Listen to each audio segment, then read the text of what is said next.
name is Emily. I am 32 years old. I am married to a wonderful man named Jacob. He is 33 years old. We live in a small, beautiful house with a big garden. Our life was simple and quiet. I worked part-time at a local library. Jacob worked for a big company in the city. His job required him to travel. Sometimes he would be gone for a few days, sometimes for a week. I missed him when he was away, but I trusted him completely. Why wouldn't I? He was the kindest man I knew. He always brought me a small gift when he came back from a trip. We talked about everything. I felt safe with him. I felt so loved. I thought we would grow old together in our beautiful house. I thought I knew everything about him, but I was wrong. I remember that night very clearly. It was a Friday. We were in bed. I was reading a book. Jacob was already asleep. He was tired from a long day at work.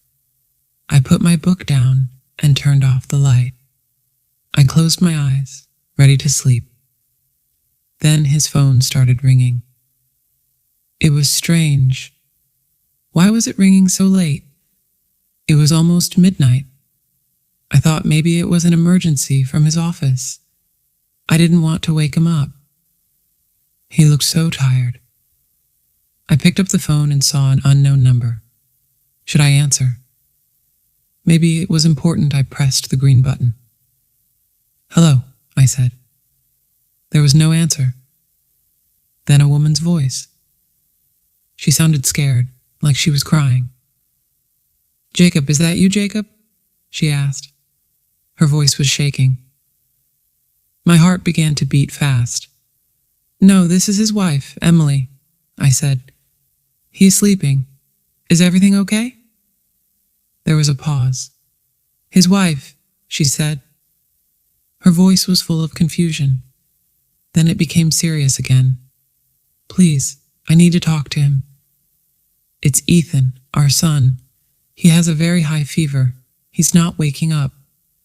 The doctor said we need to go to the hospital right now. Please wake him up." I couldn't breathe. "Our son, Ethan." Who is Ethan?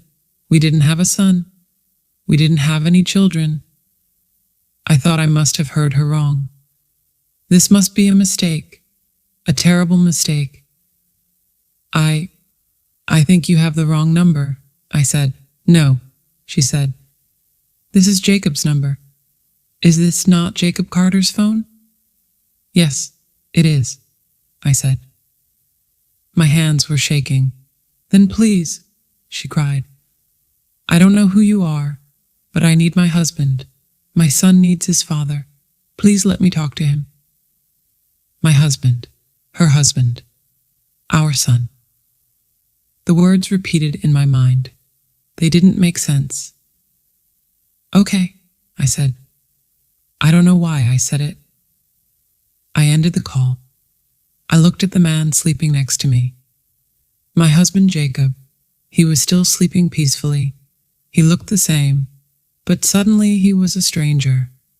Who was this man? This man who had a son? This man who had another wife? Another life? I sat there for a long time. I couldn't move. I just stared at him, the man I loved, the man I trusted with my whole life. My perfect life was a lie. A big, ugly lie. Tears fell from my eyes. I remembered all the times he traveled for work, the late-night calls he took in another room, the times he looked worried. I always thought it was about his job. I never ever thought anything was wrong. How could I have been so blind, so stupid? I knew I couldn't just sit there. I had to know. I needed to hear it from him. "Jacob," I said. "Jacob, wake up." He opened his eyes. He looked sleepy. "Emily, what's wrong? Is everything okay?" he asked. "Your phone rang," I said. I answered it. His face changed a little. My phone, he asked. Who was it? Was it my boss? No, I said. It wasn't your boss. It was a woman. She said her name was... Wait, she didn't say her name. She said, your son is sick. Your son, Ethan. She said they need to go to the hospital. She called you her husband. He looked scared. He didn't say anything. He just stared at me. Jacob, I said, who is Ethan? Who is that woman? Emily, it must be a mistake. A wrong number. You were probably half asleep. Don't lie to me, I said. Don't you dare lie to me now. She knew your name. She knew your full name. She called you her husband. She said you have a son together. His eyes were full of guilt. He knew he couldn't lie anymore. Emily, he said, I am so sorry.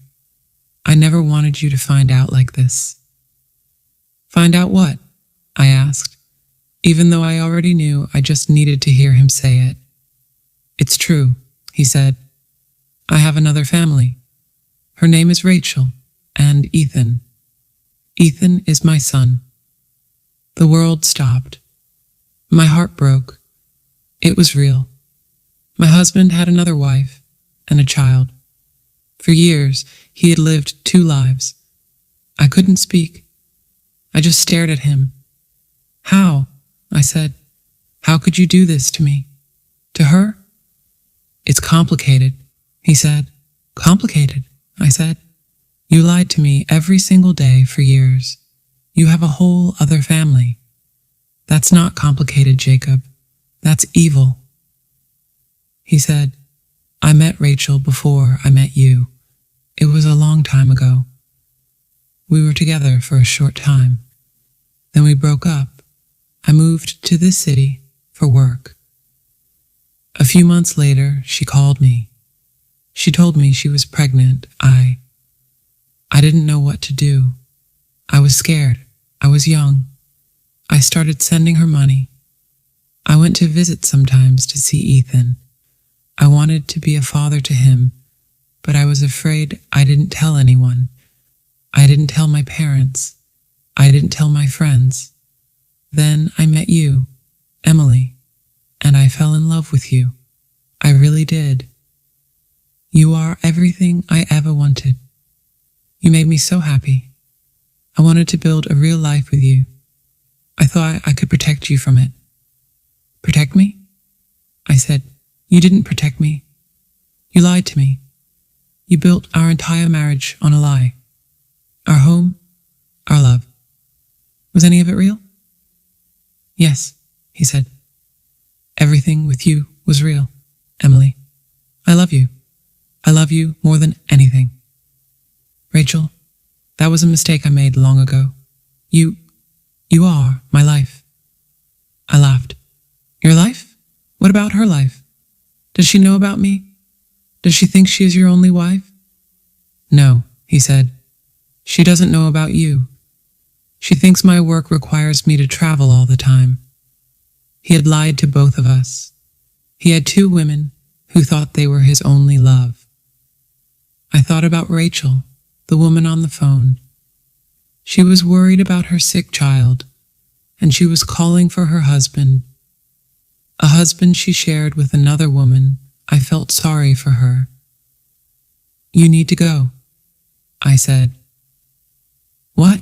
He asked. Your son is sick, Jacob, I said. He needs his father. You need to go to them. Emily, please, he said. Don't do this. We can talk about this. We can fix this. Fix this? I said. There is nothing to fix, Jacob. It's broken. You broke it. Now go. He knew I was serious. He got out of bed and packed his clothes. His hands were shaking. He looked lost. Emily, I am so sorry, he said again and again, his eyes full of tears. I said nothing. I just sat on the bed and watched him. He stood at the bedroom door and said, I love you, one last time. Then he turned and left. I heard the front door open and close, and then there was only silence. I was alone. I cried and cried until I had no tears left. The first few days were a blur. I couldn't eat. I couldn't sleep. How could I have been so stupid? I felt ashamed. Jacob tried to call me a few times. He sent me long messages. He said he was staying at a hotel near Rachel's house. He said Ethan was okay. It was just a bad virus. He said he missed me. He said he wanted to come home. He said he would leave Rachel and Ethan. He would do anything to be with me again. I read his messages, but I couldn't trust anything he said anymore. How could he leave his son? He was a man who ran away from problems. I couldn't live like that. I couldn't be with a man I didn't respect, a man I couldn't trust. I made a decision. I sent him a message. Don't come back, Jacob. It's over. Then I blocked his number. I knew I had to cut him out of my life completely. The next few weeks were very hard. I was alone. I was heartbroken. And I also had money problems. The house was in Jacob's name. He paid most of the bills. I only worked part-time. I didn't have much savings. How would I survive?